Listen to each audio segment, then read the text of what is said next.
Hey everyone, and thanks for joining me. Today we'll be doing a review of the Demeulemeester Fall 2019 Womenswear show. So first of all, why am I reviewing a womenswear show? This is mainly a menswear channel. Well, first of all, if you have been following this channel for a long time, you will know that I'm a big fan of Demeulemeester. It's probably one of my favorite brands ever, pretty much.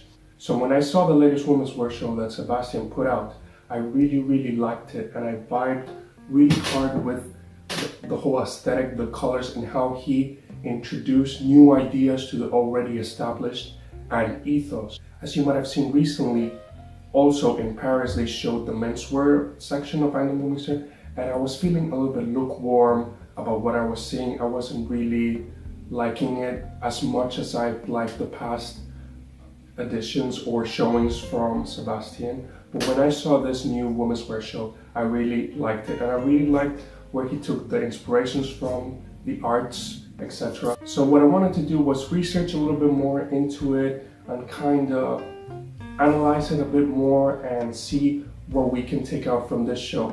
The good thing about Demeulemeester is that all the shows, they're a little bit more androgynous, I would say. There's a lot of female models in the menswear show and menswear models in the female show, and some of the looks can be interchanged between men and women, even though there's a very focused women's Demeulemeester look, and there's a very focused Demeulemeester men's look, but they sometimes, it's very fluid, you can exchange them a lot. So we'll dive deep into it with this review. Alright, so let's start. So in this latest Demeulemeester womenswear show, Sebastian Munier wanted to take some inspiration from various points, as he always does. If you have seen his fashion show since he took over Demeulemeester, he always takes inspiration from art, be it graphic art, paintings, movements, even images. You might think these inspirations are very well researched, very well taken, and they always are contextualized in a very good way. What I think is one of the parts of the genius that is having Sebastian at the helm of Demeulemeester, both men's and women's, is that he keeps alive the legacy and the aesthetics and the colors that Anne herself established as the brand foundation, and then he riffs on it. He changes it in diverse ways and even very new ways that you would never expect. I would compare this, for example, imagine, for example, Rick Owens leaves his house, right?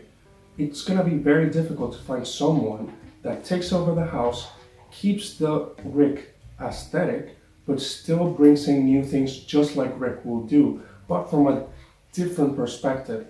I don't think Anne would bring herself these perspective and these colors and these looks herself, but I think Sebastian is a breath of fresh air into the brand, and overall he always brings in new and very exciting things for the consumers, as he did in this fashion show right here. So this fashion show, again, maintained the same Demeulemeester aesthetic. Demeulemeester women will want to buy a lot of things from this collection, but bringing a new riff, some new inspirations, and those inspirations mainly came from art. Art from tying in with Antwerp art, but like Sebastian said, it came from 1970s rebel youth movement in Antwerp, and specifically and mainly from the White Space Gallery.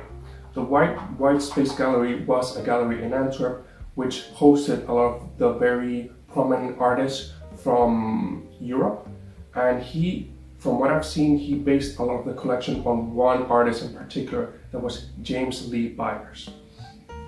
So James Lee Byers was an American conceptual artist, and he liked to do kind of scenes or performances around his art, and he did a lot of them in Antwerp. Why is this so important? If you would know, Demeulemeester, one of the Antwerp Six, she came to prominence from Antwerp. So this is Sebastian's way of tying together from where the brand is to other inspirations, which I think is genius, to take from where your brand came from and taking other things around it and kind of tying them in back together which I think is awesome. So he took a lot of inspiration from James Lee Byers. He took a lot of inspiration about how he looked, and then some performance arts that he had done. Specifically, I wanted to tie two together, which are very obvious as inspiration to this collection, which is James Lee Byers' 5 dresses. It had 2 names. I think it was like 5 dresses for 5 persons, dresses for 5 persons, etc. There was a group of 5 dresses tied together, which people could wear. And this also ties in with one of his performances where he made women wear these dresses in a very strong pink color, and they were all together. I'll try to put some pictures here, and we can compare this to the first part of the main fashion show.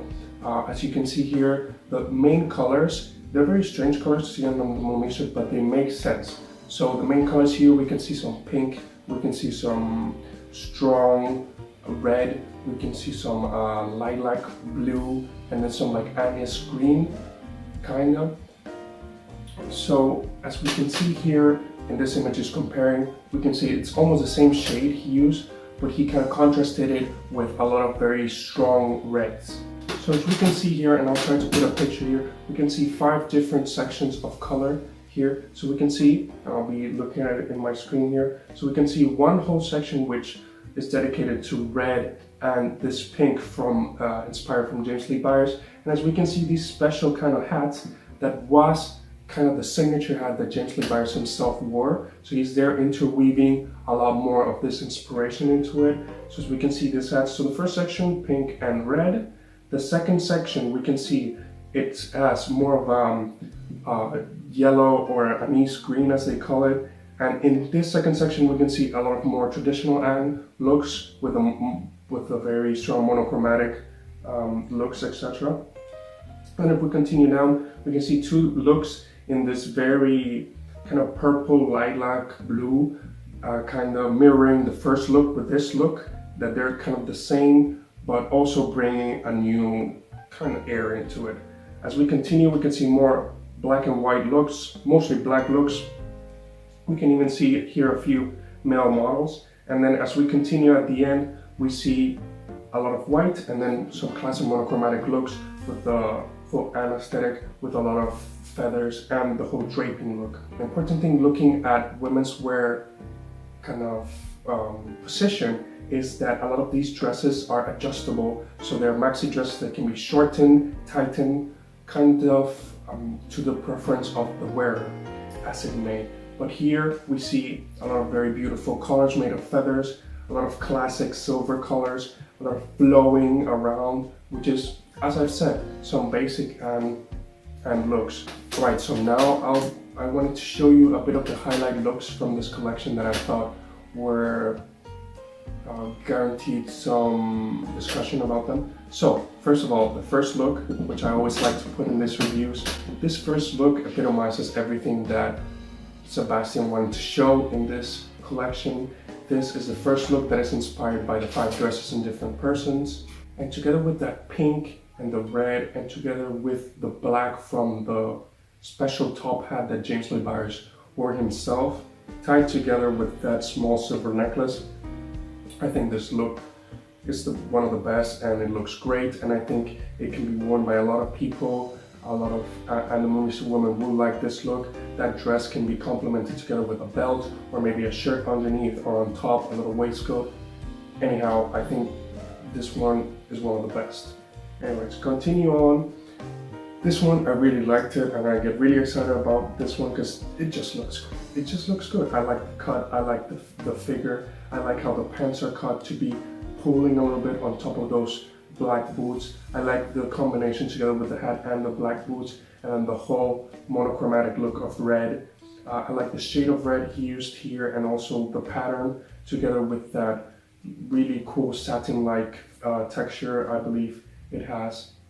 Anyhow, to me, another great look. Finally, I wanted to show this look, kind of extravagant, as it may, extravagant twist on the Anne look. Again, white shirt, black trousers, combat boots, and then this feathered overcoat on top, kind of reminding me of a Doflamingo or something like that, I don't know. But again, it looks great. anyhow, that's pretty much it. My conclusions on the show: I really liked this show and it really vibed with me, and I really found myself attracted to it because of how everything looked, everything tied in together, the colors, the models, the textures, the forms of the clothes, the cuts of the trousers, of the shirts, etc. And as I said at the beginning, I really like how Sebastian takes the basis of Anne and then twists it around, adding to it rather than subtracting to it. But anyhow, that's pretty much it. Please let me know in the comments what you thought about this show. Did you like it? Did you like the menswear show better? What did you like about this one? And let's have a little discussion. I have another video coming up very soon that I've been working on for a long time. I'll try to have it out on Sunday if I can. It's a new series I've been working on and I think you'll really enjoy it. So anyway, thank you so much for watching and see you next time.